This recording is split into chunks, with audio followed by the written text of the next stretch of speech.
ಜಾತ್ರೆಯ ಸಂಭ್ರಮ. ಶಕ್ತಿ ದೇವತೆ ದುರ್ಗಮ್ಮನ ಸನ್ನಿಧಿಯಲ್ಲಿ ಭಕ್ತಿ ಮತ್ತು ಶೌರ್ಯದ ಸಂಗಮವೇ ಏರ್ಪಟ್ಟಿದೆ. ಈ ಜಾತ್ರೆಯ ಪ್ರಮುಖ ಆಕರ್ಷಣೆಯಾದ ಜಂಗಿ ಕುಸ್ತಿ ಅಖಾಡದಲ್ಲಿ ಈಗ ದೇಶ ವಿದೇಶಗಳ ಘಟಾನುಘಟಿ ಪೈಲ್ವಾನರು ಅಬ್ಬರಿಸುತ್ತಿದ್ದಾರೆ. ಹರಿಯಾಣ, ಪಂಜಾಬ್, ಇರಾನ್, ಈಜಿಪ್ಟ್ನಿಂದ ಬಂದ ಪೈಲ್ವಾನರ ಪಟುಗಳಿಗೆ ಕೆಂಪು ಮಣ್ಣಿನ ಅಖಾಡ ಸಾಕ್ಷಿಯಾಗಿದೆ. ಹಾಗಿದ್ರೆ ಆ ರೋಮಾಂಚನಕಾರಿ ಕುಸ್ತಿ ಕಣ ಹೇಗಿತ್ತು ಅಂತೀರಾ? ಇಲ್ಲಿದೆ ನೋಡಿ.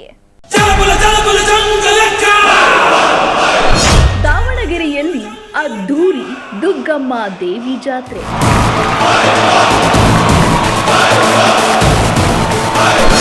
ಬೀರಲಿಂಗೇಶ್ವರ ಮೈದಾನದಲ್ಲಿ ಭಾರಿ ಬಯಲು ಜಂಗಿ ಕುಸ್ತಿ.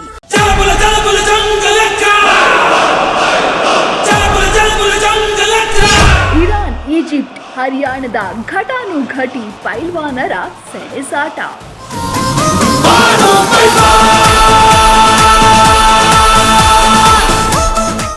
ಸಾವಿರಾರು ಜನರ ಹರ್ಷೋದ್ಗಾರ, ಮೈಜು ಎನಿಸುವಂತಹ ಪಟುಗಳು. ಕೆಂಪು ಮಣ್ಣಿನ ಅಖಾಡದಲ್ಲಿ ಶಕ್ತಿ ಪ್ರದರ್ಶನ ಮಾಡುತ್ತಿರುವ ಘಟಾನುಘಟಿ ಪೈಲ್ವಾನರು.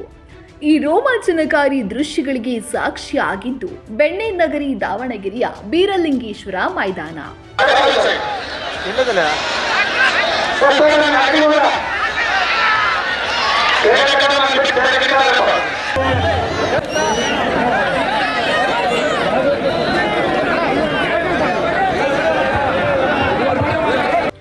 ದಾವಣಗೆರೆ ನಗರ ದೇವತೆ ದುಗ್ಗಮ್ಮ ಜಾತ್ರೆ ಪ್ರಯುಕ್ತ ಬೀರಲಿಂಗೇಶ್ವರ ಮೈದಾನದಲ್ಲಿ ಭಾರಿ ಬಯಲು ಜಂಗಿ ಕುಸ್ತಿ ಪಂದ್ಯಾವಳಿ ಆಯೋಜಿಸಲಾಗಿತ್ತು. ಈ ಬಾರಿಯ ಜಂಗಿ ಕುಸ್ತಿ ಇಡೀ ರಾಜ್ಯದ ಗಮನ ಸೆಳೆಯಿತು. ದಾವಣಗೆರೆಯ ಈ ಮಣ್ಣಿನ ಕುಸ್ತಿಗೆ ದಶಕಗಳ ಇತಿಹಾಸವಿದ್ದು ಈ ಬಾರಿ ಭಕ್ತಿ ಮತ್ತು ಶೌರ್ಯದ ಸಂಗಮವೇ ಇಲ್ಲಿ ಮೇಳೈಸಿತ್ತು. ಈ ವರ್ಷದಂತೆ ಜಾತ್ರೆ ಪ್ರಯುಕ್ತ ದುರ್ಗಾಂಬಿಕಾ ದೇವಸ್ಥಾನ ಸಮಿತಿ ವತಿಯಿಂದ ರಾಷ್ಟ್ರ ಮಟ್ಟದ ಕುಸ್ತಿ ಪಂದ್ಯಾವಳಿ ಏರ್ಪಡಿಸಿರುತ್ತೇವೆ. ಈಗಾಗಲೇ ತಾವು ನೋಡಿರ್ಬೋದು, ಇರಾಕ್, ಇರಾನ್, ಡೆಲ್ಲಿ ಎಲ್ಲ ಕಡೆಯಿಂದ ಪೈಲ್ವಾನರು, ವಿವಿಧ ದೇಶಗಳಿಂದ ಪೈಲ್ವಾನರು ಈಗಾಗಲೇ ಆಗಮಿಸಿದ್ದಾರೆ. ಹಿಂದೆಂತೂ ನಡೆದಿರ್ತಕ್ಕಂಥ ಕುಸ್ತಿ ದಾವಣಗೆರೆ ದುರ್ಗಾಂಬಿಕಾ ಜಾತ್ರೆಯಲ್ಲಿ ದೇವಸ್ಥಾನ ಸಮಿತಿಯವರು ನಡೆಸಿಕೊಡ್ತಾ ಇದ್ದಾರೆ. ಈ ಒಂದು ಹೆಚ್ಚಿನ ಕುಸ್ತಿ ನಡೆಸಲಿಕ್ಕೆ ಅನುವು ಮಾಡಿಕೊಟ್ಟಂತ ದುರ್ಗಾಂಬಿಕಾ ದೇವಸ್ಥಾನ ಸಮಿತಿಗೆ ಮೊದಲನೇದಾಗಿ ನಾನು ಕುಸ್ತಿ ಪ್ರೇಮಿಗಳಿಗೆ ಧನ್ಯವಾದ ಅರ್ಪಿಸ್ತೇನೆ. ಇರಾನ್ ಪೈಲ್ವಾನರು ಬಂದಿದ್ರು, ಇರಾನ್ ದೇಶದಿಂದ ಅವ್ರದ್ದು ಕುಸ್ತಿ ಆಡಿಸಿದ್ದೀವಿ. 1.5 ಲಕ್ಷ ರೂಪಾಯಿ ಕೊಟ್ಟು ಅವ್ರಿಗೂ ಕುಸ್ತಿ ಆಡಿಸಿದ್ದೀವಿ. ಹಾಗೆ ಈ 3 ದಿನಗಳ ಕಾಲ ಸರಿಸುಮಾರು 1,500 ರಿಂದ 2,000 ಜನ ಕುಸ್ತಿ ಪೈಲ್ವಾನರು ಬಂದಿದ್ದಾರೆ. ಅದಾದ ನಂತರ ಇಲ್ಲೇನು ಸಾರ್ವಜನಿಕ ಪ್ರೇಕ್ಷಕರೇನು ಬಂದಿದ್ದಾರೆ, ಅವರು ಒಂದು ಸರಿಸುಮಾರು 2 ಲಕ್ಷ ಜನ ಅವರು ಬಂದಿದ್ದಾರೆ. ಅವರಿಗೆ ಊಟದ ವ್ಯವಸ್ಥೆ, ಸಾರ್ವಜನಿಕರಿಗೂ ಊಟದ ವ್ಯವಸ್ಥೆ ಇತ್ತು, ಹಾಗೂ ಪೈಲ್ವಾನರಿಗೂ ಊಟದ ವ್ಯವಸ್ಥೆ, ಮಲಗಕ್ಕೆ ಅವರಿಗೆಲ್ಲ ಬೇರೆ ಬೇರೆ ಕಡೆಯಿಂದ ಬಂದವರಿಗೆಲ್ಲ ವಸತಿ ಮಾಡಿಕೊಟ್ಟಿದ್ದೀವಿ. ಈ ಬಾರಿಯ ವಿಶೇಷ ಅಂದ್ರೆ ಕೇವಲ ಸ್ಥಳೀಯರಷ್ಟೇ ಅಲ್ಲದೆ ಅಂತಾರಾಷ್ಟ್ರೀಯ ಮಟ್ಟದ ಪೈಲ್ವಾನರು ಅಖಾಡಕ್ಕೆ ಇಳಿದಿದ್ರು. ಹರಿಯಾಣದ ಶೇರಾ ಗುಜ್ಜರ್, ಪಂಜಾಬ್ನ ಶಾನ್ ವೀರ್ ಕೊಹಾಲಿ ಜೊತೆಗೆ ಇರಾನ್ನ ಜಲಾಲ್ ಮತ್ತು ಮಿರ್ಜಾ, ಈಜಿಪ್ಟ್ ಹಾಗೂ ಕಜಕಿಸ್ತಾನ್ನ ಪೈಲ್ವಾನರು ಕೂಡ ದಾವಣಗೆರೆಯ ಮಣ್ಣಿನಲ್ಲಿ ಕುಸ್ತಿ ಪಟುಗಳನ್ನ ಪ್ರದರ್ಶಿಸಿದ್ರು. ಹಿರಿಯರು, ಯುವಕರು ಎನ್ನದೇ ಸಾವಿರಾರು ಕುಸ್ತಿ ಅಭಿಮಾನಿಗಳು ಮೈದಾನದಲ್ಲಿ ಕಿಕ್ಕಿರಿದು ತುಂಬಿದ್ದು ಪ್ರತಿ ಪಲ್ಟಿಗೂ ಪ್ರತಿ ಪಟುಗೂ ಸಿಳ್ಳೆ ಚಪ್ಪಾಳಿಗಳ ಸುರಿಮಳೆ ಸುರಿಸಿದ್ರು.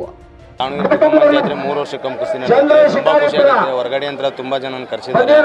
ಎಲ್ಲರಿಗೆ ಉತ್ತಮ ಅಮೌಂಟ್ ಕರೆಸಿದ್ದಾರೆ. ಅವ್ರಿಗೆ ಡೈಲಿ ಚೆನ್ನಾಗಿ ಕುಸ್ತಿ ನಡೆಸ್ತಾರೆ.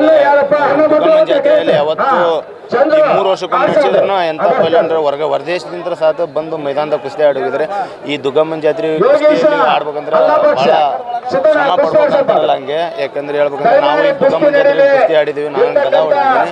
ಒಳ್ಳೊಳ್ಳೆ ಪೈಲ್ವಾನರನ್ನ ಕರೆಸಿದ್ದಾರೆ. ಈ ವರ್ಷ ನೋಡೋಕೆ ಒಳ್ಳೊಳ್ಳೆ ಪೈಲ್ವಾನರು ಭಾಳ ಜನ ಬಂದ್ದಾರೆ. ತುಂಬಾ ಖುಷಿ ಆಗುತ್ತೆ ಸರ್. ಅದು ದಿಲ್ಲಿ ಇಂಟರ್ನ್ಯಾಷನಲ್ ಪೈಲ್ವಾನರು ದೊಡ್ಡ ಪೈಲ್ವಾನರು ಅದೇ ರೀತಿಯಾಗಿ ಹೇಳ್ಬೇಕಾದ್ರೆ ಇನ್ನೂ ದೊಡ್ಡ ಮಟ್ಟದ ಕುಸ್ತಿನ ಬೆಳೆಸ್ಕೊಂಡು ಹೋಗುವಂತ ಉದ್ದೇಶದಿಂದ ಈ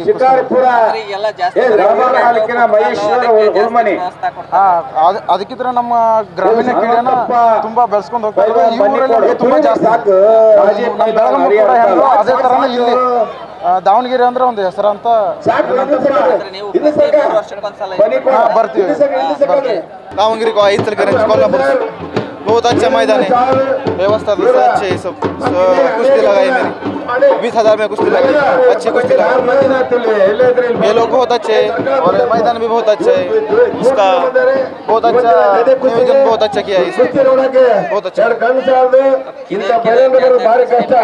मैं इतना में करता हूँ, नेशनल आया हूँ, नेशनल में मेडल है मेरा, स्टेट में और महाराष्ट्र में अभी लड़ने वाला हूँ। बहुत अच्छा है, बहुत अच्छा है। ಒಟ್ಟಾರೆ ದಾವಣಗೆರೆಯಲ್ಲಿ ಕುಸ್ತಿ ಕಾವು ವರ್ಷದಿಂದ ವರ್ಷಕ್ಕೆ ಹೆಚ್ಚಾಗುತ್ತಿದೆ. ಭಕ್ತಿಯ ಜೊತೆಗೆ ಶೌರ್ಯವನ್ನ ಮೇಳೈಸಿದ ಈ ದುಗ್ಗಮ್ಮನ ಜಾತ್ರೆ ನಮ್ಮ ಸಂಸ್ಕೃತಿಯ ಗರ್ವವನ್ನ ಸಾರುತ್ತಿದೆ. ಹರಿಯಾಣದ ಶಕ್ತಿಯ ಜೊತೆ ಕರ್ನಾಟಕದ ಯುಕ್ತಿ ಸೇರಿದ ಈ ಅಖಾಡ ಕುಸ್ತಿ ಅಭಿಮಾನಿಗಳಿಗೆ ರಸದೌತಣ ನೀಡಿದಂತೂ ಸುಳ್ಳಲ್ಲ. ಕ್ಯಾಮ್ರಾಮನ್ ರಾಕೇಶ್ ಜೊತೆ ಅಣ್ಣೇಶ್ ಎಂ ಕನ್ನಡ ನ್ಯೂಸ್ ದಾವಣಗೆರೆ.